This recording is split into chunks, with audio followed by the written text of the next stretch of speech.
Welcome to SVG-TV News for Friday, December 18th, 2015. I'm Lafern Fraser with the details. President of the SVG Public Service Union, Elroy Boucher, has expressed gratitude to the government for delivering on its promise of a 2.5% salary increase payment for 2015. In an interview with SVG-TV News, Boucher says that while civil servants are appreciative, he is concerned that the increase will not be considerably felt within the lower income bracket of workers who need it most.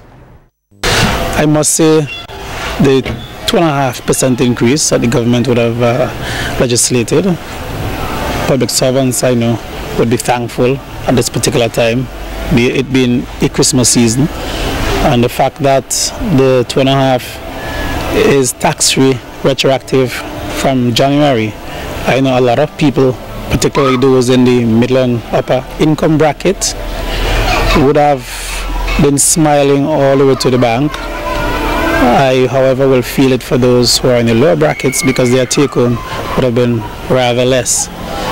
But nevertheless, on behalf of all public servants, the union is grateful that the government have seen it fit to grant an increase even in these difficult times. The PSU head says he knew that the Prime Minister would keep his word to teachers and public servants and urged them to utilize their monies wisely. We expected the Prime Minister to stick to his word.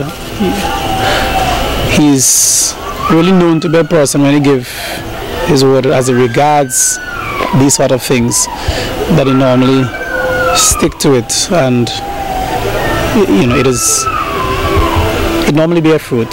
So we expected that. We also expect the increase for January, as he had promised, the 1.5%. And again, small as it is, it still had to help ease the financial burden on public servants with so many increases in particularly cost of living. The PSU president further advises public servants to be careful in how they spend, as 2016 could bring hefty increases that would cause pockets to go dry. We are very careful. Public servants should be very careful in spending, because come January with a new budget, we do not know what increases there will be in that budget tax-wise. That will demand us to be spending more from our salaries, thus nullifying the effect of this small increase. So we have to be very careful, listen to the budget speech, listen to what the government is putting on the table, what their plans are, because I would want to think that we may be in for some rough times that we have to band together and weather the storm. The workers of the Buckermont Bay Resort today put a halt on their planned strike, as they have reportedly received their salary payment owed to them from November. According to reports, the employees of the five-star resort became disgruntled with management after what has been said to be an ongoing late and partial payment of salaries to which they are owed. After not being paid their salaries for the month of November on Wednesday, a number of workers, in an act of defiance, congregated in front of the hotel complex from around 6 a.m. and refused to perform their early morning duties. This raised the attention of management, who then had to transfer portions of the workers' salaries into their personal bank accounts. Management promised to transfer the remainder of the salaries into their bank accounts by today, which officially brought a halt to the planned strike, as the majority of salaries were reportedly transferred into the workers' bank accounts during the course of the day. Reports are that the workers are, however, expressing concern that they may not receive their December salaries, and threats have been issued to management that if that's the case, they will stage a walkout. SVG-TV News made several attempts to speak with a member of the management team on the issue, but we were unable to do so. The Organization of Eastern Caribbean States, the OECS, has extended congratulatory wishes to Dr. Ralph Gonsalves on being re-elected Prime Minister of this country. In a media release issued today, the OECS Commission, under the auspices of the chairman, Dr. Keith Mitchell, says the OECS takes note of the recently concluded general elections and applauded the people of this country and the political parties on their conduct of what they described as incident-free and peaceful elections. The statement further noted that the OECS has a proud tradition of upholding the democratic process and says that this tradition is reflected in the vigorous exercise of the people's will, in the maintenance, as well as in the changing governments. The OECS Commission, however, expressed that it has noted with concern the allegations being made in respect of the conduct of the elections. It expounded that they are aware of the pronouncements of the observer missions mounted by the Caribbean Community, or CARICOM, the Organization of American States, the OAS. The media release concluded by urging all parties to maintain the public calm and follow the constitutionally established processes for the orderly resolution of any electoral dispute, as the people of St. Vincent and the Grenadines deserve nothing less. A special sitting of the High Court was held earlier today, Friday, December 18, 2015, to allow members of the legal fraternity and government officials to pay tribute to the late Grafton Cephas Isaacs. Commending the work of the late former parliamentarian and attorney general who practiced law for many years, all speakers referred to Isaacs as a person who served with great distinction. Present Attorney General Judith Jones Morgan said that whatever has been achieved in the office of the Attorney General and Ministry of Legal Affairs has come about from the hard work and dedication of individuals such as Grafton Isaacs, which Vincentians need not forget. Luther King Jr., and he said something. Everyone has the opportunity for greatness, not for fame, but for greatness, because greatness is determined by service. So you look down at Mr. Isaacs' biographical sketch, and it's service. From the teaching profession straight on to going off to Canada, doing his little stint there, working in the news field there, the news media, coming back here, working as a magistrate in the years 1971 to 72, becoming an attorney at law and solicitor in his own law firm, entering politics and working as the Minister of Home Affairs, Minister of Communications, service all the way through, serving as a director on various important bodies, the Banana Growers Association, all of these things. When you look at service, this is why I thought that quotation was apt. Referring to Isaacs as a remarkable individual, attorney at law Parnell Campbell QC said that he was a formidable political opponent. Grafton would castigate us on the platform at night, but in the day he was as friendly and as charming as you would wish. But on the platform, I tell you, he was a devastating. His chief political weapon was biting sarcasm, grounded in the foe. Having known the late Isaacs from his teaching years, former Attorney General Arthur Williams noted that his former colleague was intelligent, brilliant, and a force to be reckoned with. Isaacs then went to communication works, did a very good job, and then he took over from me as Attorney General. But suffice it to say, Mr. Isaacs was a member of a team that did so many things with the development of St. Vincent and the Grenadines. And Prime Minister Dr. Ralph Gonsalves told the gathering that Isaacs demonstrated a keen intellect. He said having shown his excellence at a young age, Isaacs was a leader with a dignified career and personality. The veil over it.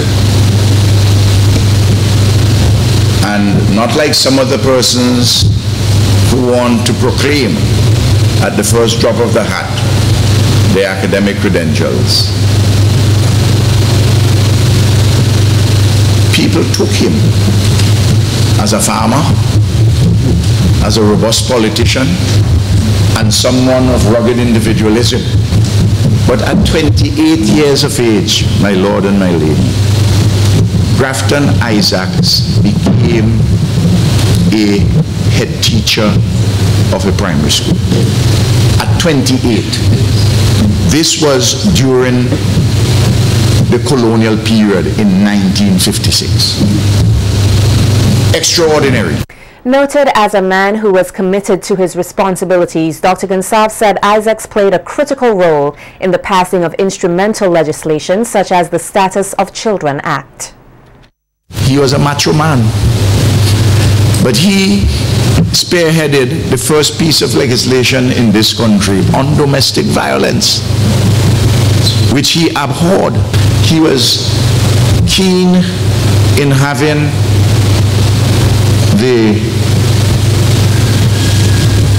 laws reformed, and he always spoke with great pride of commencing work which Parnell Campbell completed. His government, Arthur Williams's government of Robert Milton Cato of blessed memory, said, listen, you can't leave the label of bastard on a child. Why are you going to encumber a little one with that for his or her entire life? Highlighting Isaac's role in the movement toward independence, Dr. Gonsalves further stated that this too shall never go unseen or forgotten. But Grafton Isaac has made an immense contribution to this country. He's a man of tremendous humor, laughter. Of course, in my own case, he made a prediction. He said, you will join this party because you are a social democrat. This is a progressive party. That's right. And history has shown that his prediction was not without much merit.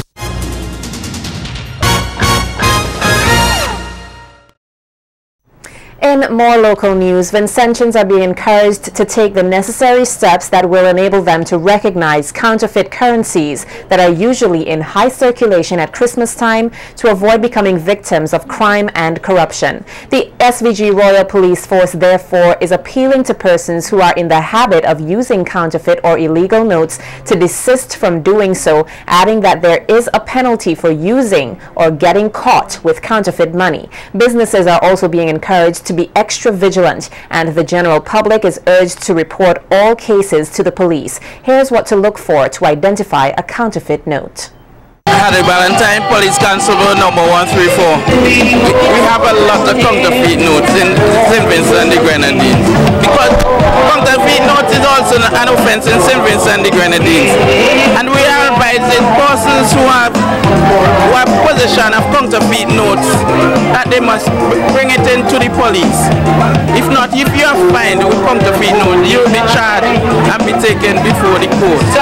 Left hand corner, running from north to south, you'll see the feature ECCB, which is the electro-type. You notice it there? There are other security features that we cannot display. Only the experts can tell you because of security reasons. And that is basically what we are displaying here today. One of the security checks have displayed in ECCB and the denomination of the currency. In this case, you have ECCB and 100 in it. And you have the watermark, which locally we will say the Queen Head. The Queen Head is being displayed. Displayed this way. And if you turn it the other way, you'd also see the Queen Head. So we are advising persons that should they have an encounter with a counterfeit note, they should, or they are not sure if the note is genuine or not, bring it to the police, or you can take it to the bank that the expert can tell them about it. Also at the exhibition, Immigration Officer Nasha Morris advises persons about the importance of protecting their travel documents.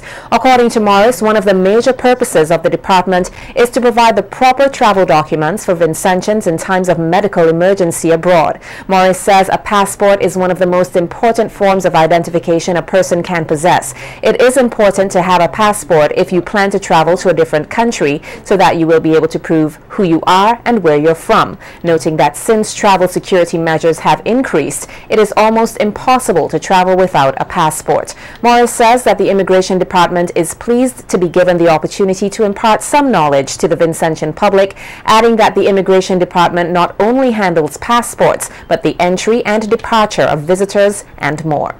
Here today we're giving general information about our passport system or any other information that you may require.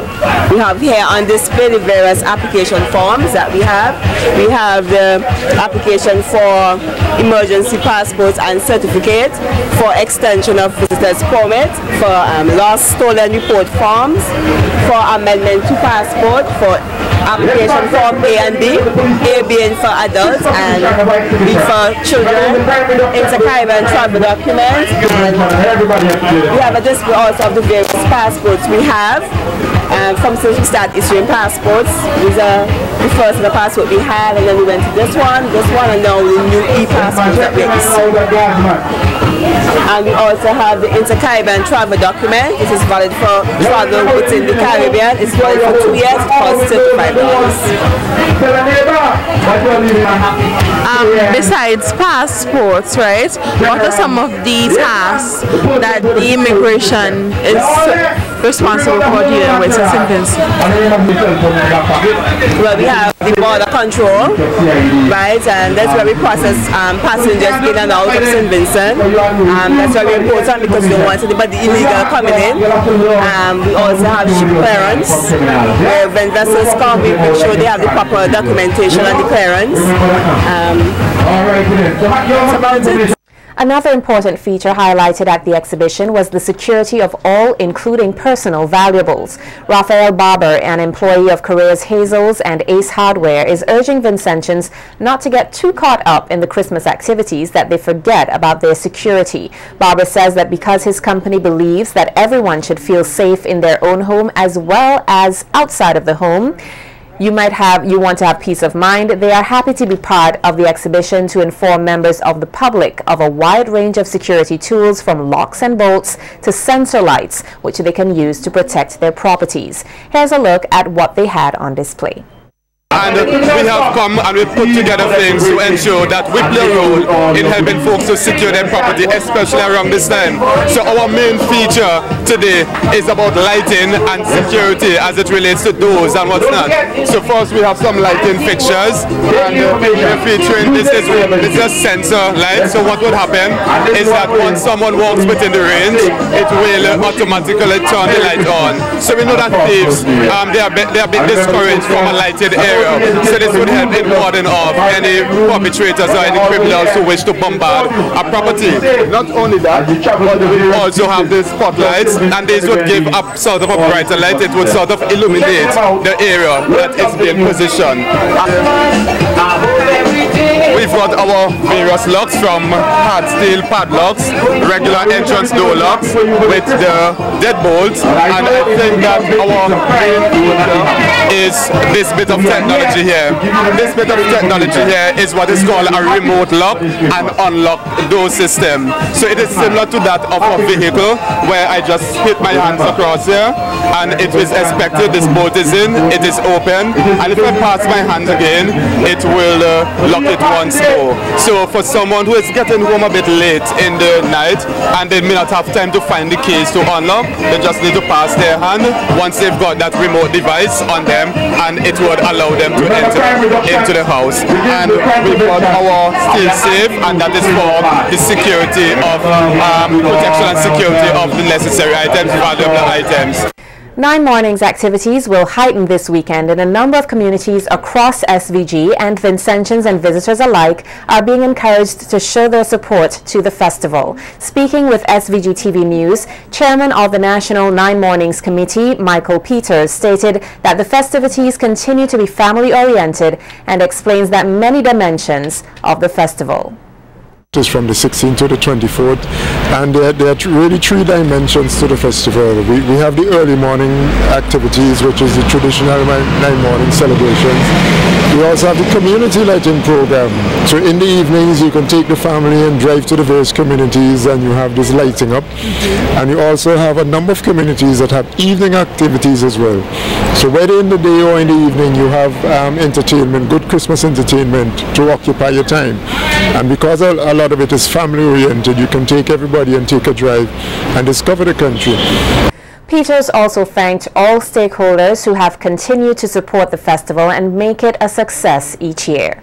Because over the years we have strived very hard to create an atmosphere that's conducive to family type fun and activities. People feel comfortable to bring their children out. And, we give a lot of thanks to God. We want to thank the police as well too, and the organizers and chairpersons of the various committees around the country, that we have never had one incident in 17 years of the festival, and we really want to keep it that way. Her Majesty's Prisons will be staging its annual Christmas concert on Sunday, December 20th at the yard of the House of Assembly, and members of the public are invited. At the event, persons incarcerated will have the opportunity to showcase their talents. The police band will also perform a number of renditions. The event is expected to start at 3 p.m. A number of persons received prizes today as part of parent company SVG Broadcasting Corporation's Merry Wheels Christmas promotion. The grand prize of a Samsung Galaxy S5 from Lime, dinner for two at the Cobblestone Inn, and a case of Haroon Beer from St. Vincent Brewery Limited went to Flavia John. The second prize of a food steamer from Singer, a dinner for two at the French Veranda, and a case of Haroon Beer from St. Vincent Brewery Limited went to Ronaldo Oliver. Third prize of a stovetop from Finishing and Furnishing, a case of Haroon Beer from St. Vincent Brewery Limited, and dinner for two at the Driftwood Lounge and Bar went to Kamita Samuel. Other winners of the promotion include Nyasha Ellis and Akil Craig, who won a bottle of White Oak from Log Enterprises, Kishan Rodney and Felicia Williams, who won a bottle of wine from Gonsalves Liquors, Nikisha Craig, who received a Flex lamp from Finishing and Furnishing, Sherwin Scott won an Echo hair dryer, Marcelita Young and Michelle Batiste won a fan from Missed Call Tech. Other prizes include a $75 gift voucher from Levi the Trend Store, a $75 fragrances gift voucher, $50 gift voucher from the Modern Place, a $100 gift voucher from Brown's Hardware and Gibson Building Supplies, dinner for two at SOV and Flow Wine Bar. The promotion ran from December 7th to 17th.